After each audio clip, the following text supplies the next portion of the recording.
side eye. Criminal offensive side eye. Tapi bohong.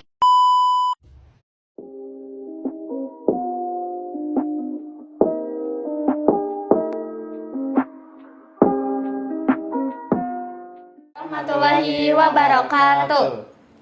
Halo guys, perkenalkan kami dari kelompok 9 dan di sini ada saya Ibnu Ismena Saya Raisya Hanifa. Saya Nabila Nafiani. Saya Safina.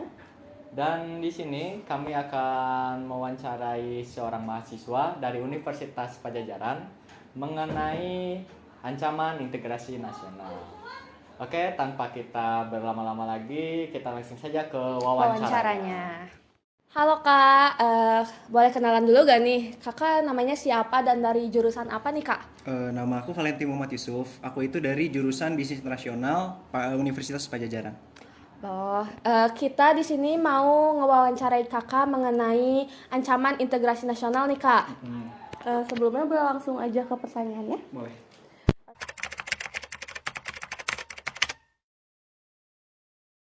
Jadi menurut kakak apa itu ancaman integrasi nasional? Kalau menurut aku pribadi, ancaman integrasi nasional itu merupakan sesuatu ancaman yang berasal dari dalam maupun dari luar negeri yang bisa menghancurkan kesatuan negara kita. Seperti kan kita itu banyak budaya, banyak agama. Nah, itu tuh mulai terjadi perpecahan sehingga mengganggu adanya kedaulatan Indonesia.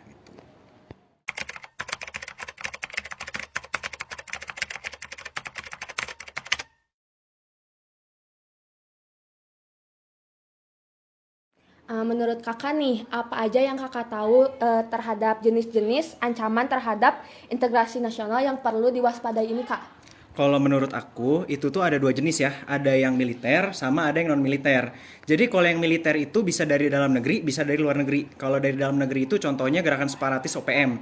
Kalau untuk yang non militer itu politik, ada sosial budaya, ada juga ekonomi, sama yang terakhir itu dari ideologis kayak PKI gitu.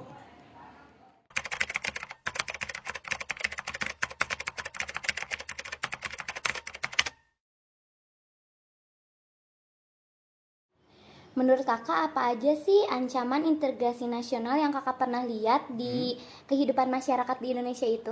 Kalau ancaman integrasi yang pernah saya lihat itu yang baru dekat-dekat ini tuh dari ranah politik. Karena kemarin abis ada pilpres kan, nah itu tuh ada ancaman integritas lah karena ibaratnya di situ tuh ada pergolakan antara partai sama ya suku budaya. Apalagi yang sampai sekarang belum selesai itu ada OPM di Papua. Nah itu yang sejauh ini yang saya tahu ya kalau untuk Indonesia gitu. Contoh dari ancaman pilpres itu kayak gimana sih kak, yang lebih mendalamnya itu? Kalau untuk pilpres ini misalnya pendukung presiden A dan calon presiden B ini mereka itu saling menuduh kalau mereka itu curang, yang ini curang, yang ini curang. Nah itu kan merupakan suatu contoh ancaman karena ketidakharmonisan dari masyarakat, kurangnya rasa toleransi lah. Jadi mereka saling merasa benar dan mungkin akan terjadi bentrok dan bahkan sudah terjadi bentrok. Kalau di Papua ini itu sudah dari lama ya OPM ini itu tuh sudah timbul korban juga gitu. Itu udah ancaman yang tinggi lah gitu.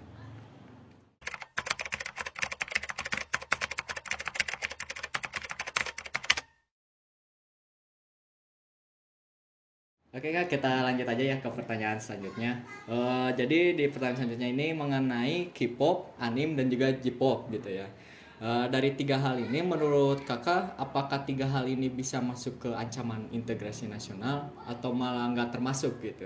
Kalau menurut pendapat pribadi saya, J-pop, K-pop maupun anime ini itu bukan ancaman, tapi kita sebagai individu meresponnya bagaimana. Kalau kita merespon sebagai fanatik yang menganggap bahwa budaya lain itu tidak benar ataupun salah dan lebih buruk daripada milik kita, itu tuh akan menjadi ancaman, di mana yang harusnya kita sebagai penyuka hal tersebut itu tuh saling bertolak belakang. Jadi ada gejolak di situ. Jadi menurut saya itu bukan ancaman dan ancaman itu gimana kita meresponnya gitu. Oke, berarti bukan J-pop, K-pop dan animenya yang menjadi masalah, tetapi dari gimana sikap fansnya gitu ya Kak. Iya, berarti. Benar. Karena emang banyak masalah juga di mana para fans ini itu saling adu hate speech di Instagram, di Twitter gitu kan, menjelek-jelekan kayak oh ini mah Jepang gini, Korea mah gini. Nah, itu kan banyak tuh.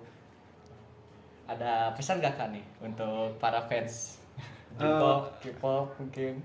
Kalau dari saya kalau bisa akur aja karena saya juga punya pasangan itu tuh dari fans K-pop dan saya itu J-pop dan anime ya. Tapi kita itu bisa akur karena saling support satu sama lain. Dan nggak ada yang buruk, nggak ada yang buruk dari suka K-pop mungkin dance, anime mungkin nonton kan, atau J-pop juga mungkin yang idol-idol itu kan ya nggak masalah.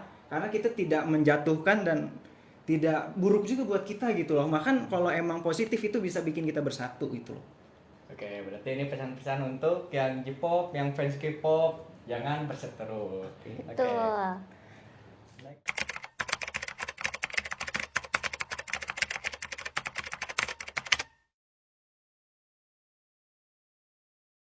Oke, selanjutnya kan tadi udah membicarakan tentang apa itu integrasi nasional, terus jenis-jenis apa aja gitu ya Kak.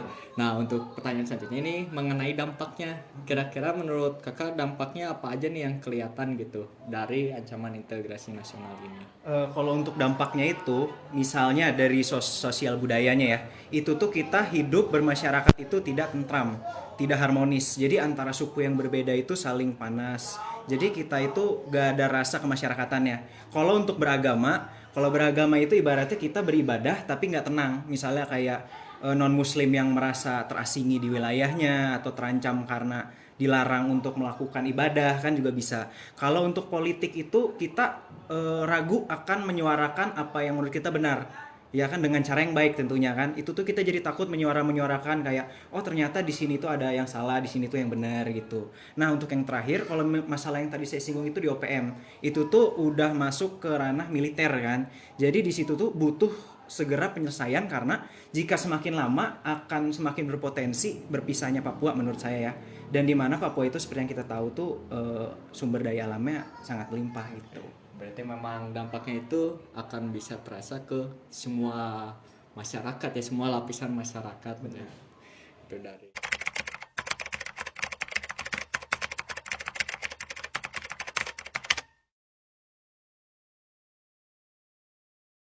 Menurut kakak, gimana sih cara dan solusi mempertahankan integrasi nasional dari ancaman integrasi nasional itu? Kalau menurut saya untuk yang paling dekat deh dengan diri kita ya. Jadi kita itu lebih baik untuk menyortir dulu apa yang kita tonton di media sosial. Jangan menelan mentah-mentah, kita cari tahu dulu sumbernya itu benar atau tidak. Misal contohnya ada berita mengenai masyarakat Kalimantan yang sedang berada di wilayah Jawa itu menyerang orang warga sekitar, warga asli situ. Jadi kalau di media sosial yang videonya hanya sepotong dan beritanya juga kurang jelas ya, itu tuh membuat rasa benci orang Jawa atau orang sekitar ini membludak. Padahal kalau kita cari lebih jauh lagi ternyata yang mulai ini adalah orang sekitar tersebut yang melakukan intimidasi atau melakukan perkataan yang kurang baik ke warga Kalimantan tersebut sehingga terjadi hal tersebut. Nah, kalau dari saya untuk yang dekat-dekat ini itu kita harus bijak dalam menggunakan media sosial, apalagi menerima informasi yang kita dapatkan gitu. Karena kita sebagai anak muda yang on sosmed setiap hari itu tuh penerus bangsa kita itu. Jadi harus bijak lah gitu. Jadi buat teman-teman semua itu harus bijak gitu ya dari menggunakan media sosial gitu ya Kak. Iya. Mungkin cukup sekian untuk wawancara kali ini. Terima kasih juga kepada narasumber kita yaitu Kak Valenti Muhammad Yusuf yang telah meluangkan waktunya untuk wawancara kali ini. Di wawancara kali ini juga kita dapat menyimpulkan bahwa ancaman integrasi nasional itu cukup berdampak bagi kehidupan kita dan juga bisa membahayakan negara kita di kemudian hari. Oleh karena itu, kita harus melakukan pencegahan seperti meningkatkan rasa toleransi atau hal lainnya yang dapat mencegah ancaman tersebut. Mungkin cukup sekian wawancara dari kami. Mohon maaf bila ada kesalahan. Kami pamit undur diri. Wassalamualaikum warahmatullahi wabarakatuh.